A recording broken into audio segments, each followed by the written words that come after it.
Welcome everyone to my podcast. I'm Hannah Klarov and I'm the host.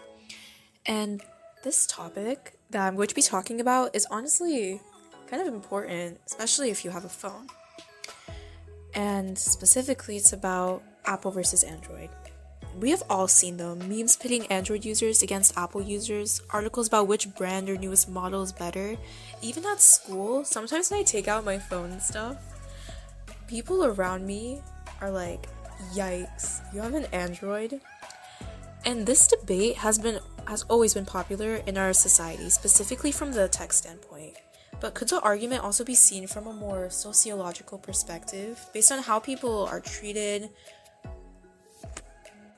based on what brand they own or use, and also some response to criticism from the brand that they usually have or maybe defend. But today you'll find out some of the hot takes from our community surrounding the heated argument. First off, why is this argument so popular in the first place, and why has it gotten to the level that it is right now? Claire Thorne, a junior, has been a bystander to many of these arguments as an Android user. Every now and then it'll be brought up in a class or something, and those people who just always yell things out will start a whole debate about it, and I'm like, that's okay, that's just class time. But the points aren't even points. It's just oh, Apple's better, Android's better. It's okay, but why? That never seems to be the answered question. Thorne's thoughts about these arguments are the basis of what is shown in media about Apple versus Android, that there's somewhat of a distinct line between people who are strictly Apple or strictly Android. But through the different sources that I've talked to, it's actually somewhat the opposite, that people are usually somewhat in the middle and less polarized. However, the number one thing that was talked about was the cost, which usually deepens into the topic of quality. Most of the time, if something is of higher quality, it's usually more expensive rather than cheap. Android phones are known to be less cheap than iPhones. Even with the phone I have now, which is the Galaxy A01, it was $30, $25 on Amazon. And compared to even iPhone SEs, which are kind of the earliest model that is still available right now, they're I don't know, $300, $200 sometimes. However, this always isn't true. I remember when the first model of the Galaxy Z Flip came out, which is a really, really nice phone. It's kind of like a cell phone, but it folds in half. And I was in love with it when I first saw it, and the design was so cute and everything. I was watching videos of people accessorizing it, getting new cases, and I was literally so set on buying it. But when I saw the price, I wanted to stop. It was $1,000. And that's even more expensive than a lot of the regular iPhones, iPhone X's, iPhone XR.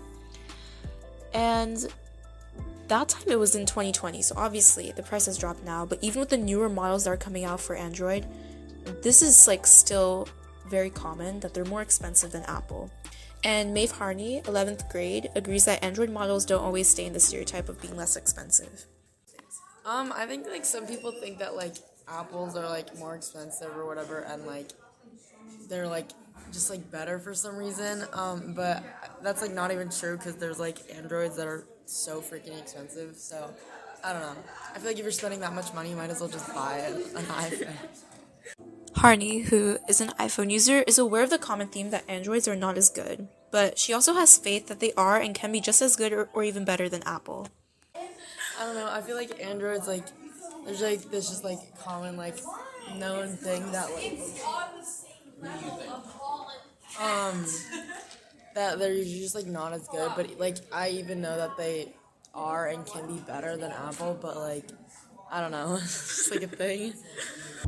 Harney has highlighted that the potential for Android can be greater as the operating system and the layout are all Android. They're all in the same family. It's what they're known for. But Apple, or more specifically, the subsidiary iPhone, has only one model, one type of phone. Their layout is only exclusive to iPhones, iPads, etc. And both companies are umbrella companies. They make more things than just phones. Apple makes AirPods, iPads, Macs. The Android operating system is existent on many PCs, laptops, tablets, even Samsung, which uses the Android layout, has made even smart refrigerators. Andrew Langson, a journalist for CNET, has written an article called Smartphone Showdown, 15 Years of Android versus iPhone, about the origins of the debate. Android has always been the younger company compared to Apple and has been during multiple lawsuits claiming that they've taken ideas from Apple. But in general, the companies have always bounced ideas off of each other, even to this day.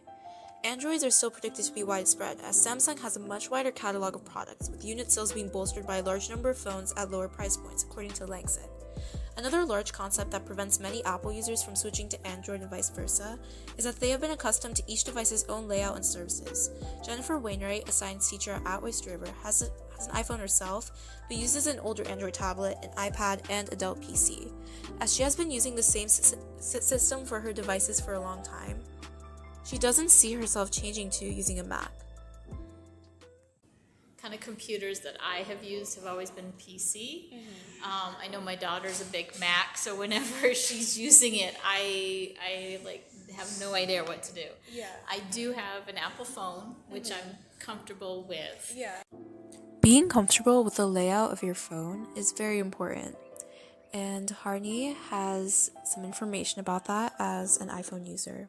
I feel like I've grown up with Apple, so knowing like how to use an Apple, it's just gonna be like harder to like transition to using an Android after it might be the same for like Android users too. Another teacher who has an opinion on consistency through devices is John Bromley. He and most of his family are avid Apple users. He prefers to just buy one product to keep consistency and compatibility. However, Bromley mentioned that his father is a strong Android user. We're all Apple except him. So knowing my dad, it's a little bit of he might have gotten a cheaper deal with an Android, and then he's a little bit of non-conformist, like I'm going to do my own. So there might be some of that, like I don't need Apple, or Apple's too big of a company and they're too successful and I want to do something different, you know, to be different. Many Android users may feel the same way, as everyone else is more inclined to get Apple products. Bromley said himself that it's what most people have and it's just more convenient. And I especially think that being more different or being nonconformist is a very big thing in our society, and people can like express that through very different ways, especially through like devices. I know some people, like, although they might get embarrassed sometimes, like me kind of, but when they just like say, oh, I have an Android instead of an Apple, sometimes they may feel this type of pride that they've like survived without relying on a phone system that's been used by like literally the whole entire world. Consistency is a very big thing that people are very like kind of worried about, especially at school, when sometimes students bring in like Apple laptops and then like everybody in the administration gets like kind of, you know, a little bit annoyed. But I think it's definitely a big part of why people have certain devices that they have. So I think I've seen a lot of students when they have in the past brought in personal devices, they were Apple. Yeah. So I find it interesting. Not a lot of them have PCs. So yeah, so I have seen that in the past. Being able to communicate clearly is a big aspect of having the right phone. However, there's been some issues with interphone communication. Jillian Trezak, a freshman, has had some issues with that, as her father used to have a Google Pixel, and everyone else in her family has iPhones. Oh, it's kind of different. Yeah, so the bubbles are great, but that's besides the point. And it was just kind of like, it's kind of like a, inconvenience thing. Yeah. Because we wanted to send certain things, and then the phone wouldn't let you, and it was like,